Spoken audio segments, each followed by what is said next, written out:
Hello and welcome. Today we're going to show you how to set up an easy-to-use video conference in less than 5 minutes. One of the first things you're going to do is go to your browser and you're going to type in the address bar e-sdn.com. Once you do that, you're going to end up on a page that looks like this. It is important to remember at this point in time you need to have a web camera attached to your laptop or PC for this to work. Now we're going to create a meeting. To do this, we're going to create a unique name, date, and time for our meeting so it is a one-of-a-kind meeting. Then we will click on Start Meeting to create the actual video conference. Now, a very important feature to remember when you're doing web-based video conferencing is to make sure that you click on the Allow button when it appears in the top of your browser. If you don't do this, the browser cannot capture your camera or your microphone in order for you to do the video conference. So please click Allow. After you've clicked the Allow button, you're actually in the video conference. Our first objective is to understand the menu bar. So starting with the menu bar at the very bottom of the screen, you'll see different icons. Starting on the very far left, there is the mic icon. If you click on this mic icon, it'll either turn your microphone on or off. So that is the first icon on the very far left.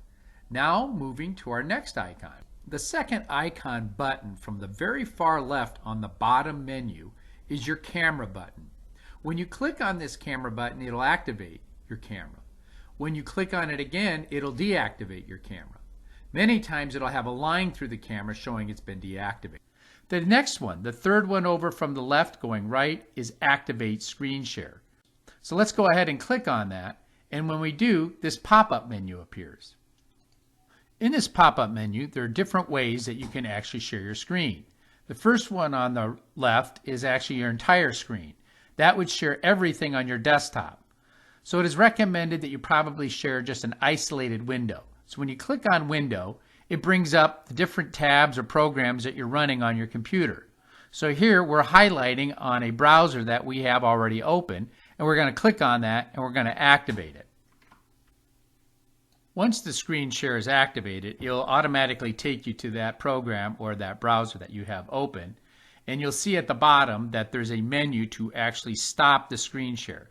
This is so that you can stop the screen share and return back to the video at any point in time. What the client sees when you are doing a screen share is something very similar to this, where the screen share appears in the middle to the left side of the page, and on the very far right there is a column here where all the different video participants will show up during the meeting. Now, one of the other items that's important about the entire video conferencing process, whether you're screen sharing or just doing a standard video, is the ability to invite new users to the meeting. So let's go ahead to the bottom and start inviting people. So if we click on those three dots, it'll open up the control panel again. And if we go to the control panel, the second one from the top says Invite People. So underneath me, you can go ahead and click the Invite People link. This link will bring up an open pop-up window, which will give you several different options in inviting people. It's the top one that is the most common to use, which is the ability to copy a link, take the link, and then paste it into an email. So as we do here, we're going to copy this top link and we're going to then paste it into this email, and then all we have to do is then send that email out to any guests that we would like to have join the meeting. Now that you're inside the video conference, the very first one in is the administrator of the video conference itself, and you can tell that by this little crown that's up in the upper right hand corner, which shows your self video. Next, we're going to go down to the control menu. If you go down to the bar at the very bottom, there are three dots, and on these three dots, if you touch that, it'll open up a brand new control menu. The next feature we're going to take a look at is for controlling how you appear, your name that you actually use in the room. So if you click on the top Me, it'll actually bring you up to the settings area, and in the settings area you can change your name. First thing we're going to do is change the name. Here I typed in Enlighten. The next thing I'm going to do is take a look at the moderator.